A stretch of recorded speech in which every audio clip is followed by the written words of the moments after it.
Hello everyone, welcome back to the channel. In today's video, we're going to be talking about hosting in low power mode at our facility here. Some of our clients are switching over from regular full power mode to low power mode and have freed up some electricity or availability capacity at our farm.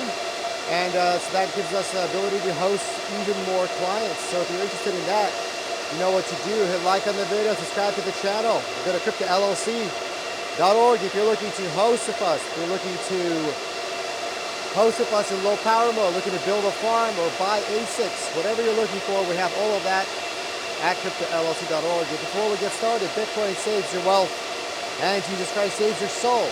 All right, so today's video, talking about low power mode. Bitcoin halving has now passed.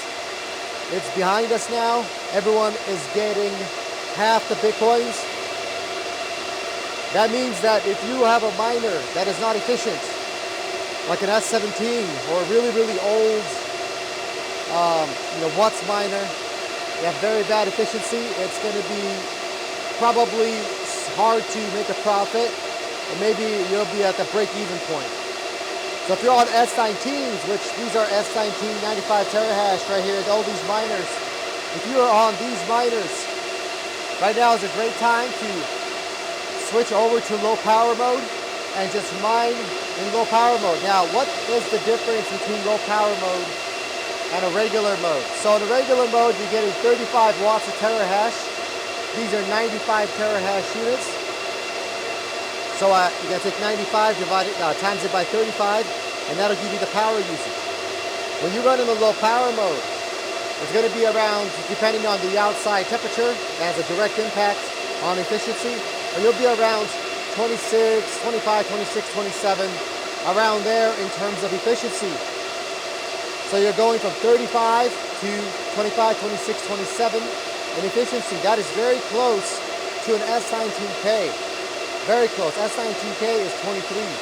So one of the options you have, depending on the price, and price fluctuates, one of the options you have is, you might say, you know what, I'm going to go for K, and just run it in full power mode. That's one option. Another option is you could say, I'm going to go for K, but I'm going to run it in low power mode, which is even better. You'll be under 20 watts a terahash.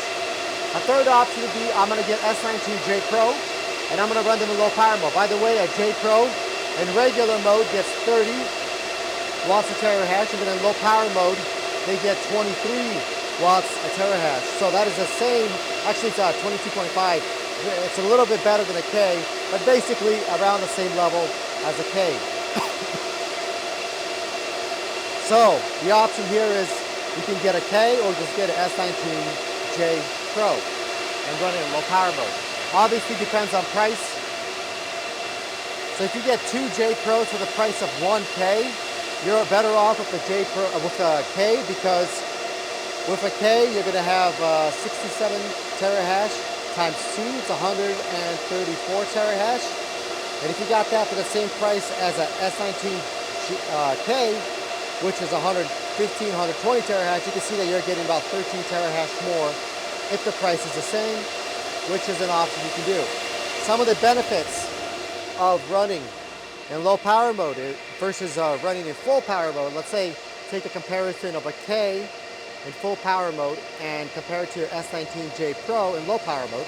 One of the benefits is a J Pro can run all year long, every day, year after year, day after day, all of that. It can do it non-stop without losing its efficiency. What I mean is, when it gets warm or hot outside, especially when it gets hot, and when it gets warm outside, the K is going to start going into full fan speed. To keep its chips at around 65 Celsius, it needs to go to full fan speed, meaning that you're going to immediately consume 50 to 100 watts more. On top of that, as soon as you start losing your temperature threshold, meaning that your chips are going above 65, you're going to 70, 75, 80, 85, that's when your K is going to consume 200, 300, 400 watts more than it would in regular, cool temperatures outside. So that's one of the drawbacks of running like a K in a non-low power mode.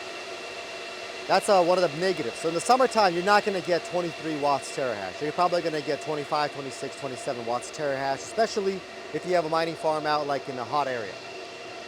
Our mining farm here is in a cold area. It does get warm here. It gets about 80, 90 in the summertime. So that is pretty warm, pretty hot, but it's only for a couple hours a day. Then it goes back to being cool. Since we are in Washington State, it's a cool state.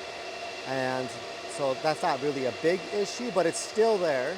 You're still gonna hit temperatures around 80, 90, which means your fan speeds are 100%, and your chips on the miner are going to be at about 85, 90 for those hours, right? So let's say it's 90 degrees, your chip's going to be about 85, 90 for a couple hours a day, which means that your miner is consuming not 23 watts of terahash, but probably like 26, 27, 28 watts of terahash. Something to keep in mind. So that's one of the benefits of low power mode. You're not going to have that issue. So I'll give you an example. When it's 50, 40, 50 degrees outside and you're running a J Pro in low power mode, your fan speed is 25%. As it gets warmer outside, it goes to 25, 35, 45, 55, around there. That's it. Now it's going to be 80, 90, then your fan speed is going to be about 70, 80%. But you're still going to be fine, which means that all year long, you will always get maximum efficiency on the J Pro. You're not going to go hundreds of watts above what a J Pro is to consume, which is great, which is awesome, and you're going to have that great efficiency. On top of that, you have better reliability. As your miner, as your ASIC boards, 3 boards, they're all running at a cooler temperature. The fans have less stress. The hash boards have less stress. The power supply has less stress, meaning that they will all last longer. They will all last longer than running in regular mode. So those are some of the benefits. Now, of course, if you still prefer, hey, I still want to go with K, we don't mind here. At our farm, obviously, we don't really care which miner you go with. We charge our clients based on kilowatt hours, how much power they consume. But those are some of the things that we recommend for our clients. When they come in and they say, hey, what should I get? We recommend, depending on the price, if it makes sense, we recommend you go with a K or S19J Pro, obviously depending on the price and depending on what you want to do with them. If the J Pros are really cheap, then we consider go with J Pros and just get 2. Especially if they cost less than a K. If 2 cost less than a K, then just get 2 J Pros, and that's better like that. Just run them in low power mode. So that's some of the things we do here on our farm. We work with our clients. A lot of farms out there do not offer this. They do not offer low power mode. It produces more work for them. They have to set up infrastructure for 2 miners rather than 1. So let's say a J Pro consuming a low power mode 1500 watts and a K is doing 3000 plus. For them, it's better, it's the same money, right? It's the same kilowatt hours, 3,000 or 1,500 in terms of how much they get paid. So for them, they don't want to plug in 2 miners to hit 3,000. They'd rather just plug in 1K and that's 3,000 watts right there. They do just one setup. They set up the miner once, it's immediately 3,000 watts. They don't have to set up 2 of them, okay? You get the idea. So it's more work. At our farm, we work for our clients. We set up low power mode for them if that's what they're looking for. Obviously, it's more infrastructure for us, but we don't have any setup fees. We don't have any hidden fees. You know, we don't have any initiation fees. We don't have any, you know, like a fee just because we unwrap them or we unbox them and then we you know, stack them or whatever. We don't have any of those fees. You basically come in, you buy miners for a really great price. We offer new or used miners, whatever you're looking for. We set you up. Our kilowatt hour charge here is 7.5 cents kilowatt hour. We set you up, you do the deposit for the electricity, and then you're off to go. You're good to go. And we have your miners here hashing away. And basically this farm is pretty much full. It's 100% full. Again, some of our clients are switching over to low power mode, and because of that, we're freeing up some electricity here. But other than that, if no one switches over, if no one would switch over, we'd be out of power. But we do have some available. So if you want to jump in and maybe get yourself 100 units or 50 units or 200 units, we could do that. But we're basically right at the brim here. And we basically have almost nothing left. So make sure you guys jump in as soon as possible with us here at cryptollc.org. And start mining for you. Now, if you're looking to build a farm, we also offer that. We have videos on that on the same channel.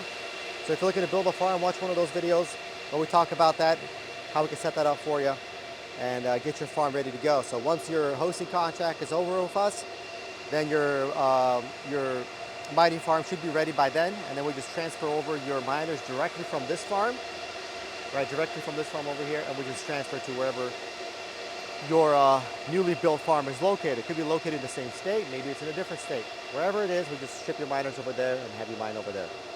Well, that's going to be it for this video. Hope you guys like it. You know what to do. Hit like to the video, subscribe to the channel, and go to cryptollc.org. If you want to buy ASICs, you want to host it for us, you want to build a farm, whatever you want to do, we have all of that at cryptollc.org. That's going to be it for this one. Until next time, goodbye.